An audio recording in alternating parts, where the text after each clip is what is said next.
Harvesting and processing pot is a family affair at Nature's Herbs and Wellness in Garden City, Colorado. This is my Aunt Judy, this is my mom, and this is my dad.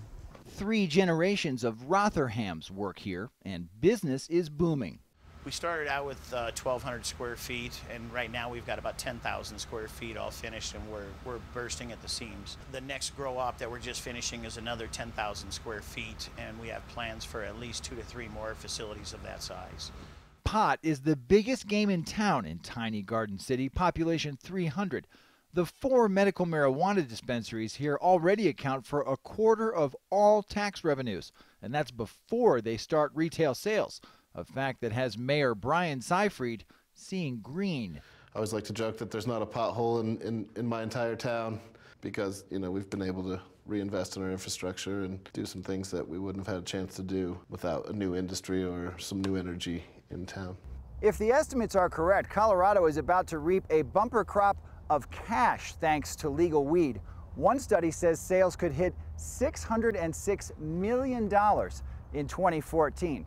Right now, there are about 100,000 users of medical marijuana in the state, but another 500,000 are expected to start legally lighting up recreationally. And that's not even counting marijuana tourists. It's the next vacation destination. No doubt about it. I mean, we get so many phone calls a day. I would say right now, being closer to the first, we're getting about 50 phone calls a day. The U.S. Department of Justice has said it won't try to shut down the recreational pot industry, but some gray areas remain. Banks, for example, aren't taking marijuana retailers' money, at least for now.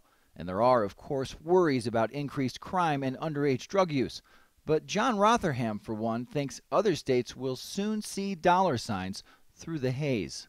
Colorado's going to be one of the richest states. Eventually, I think that everyone will follow suit if they can, if the voters allow it.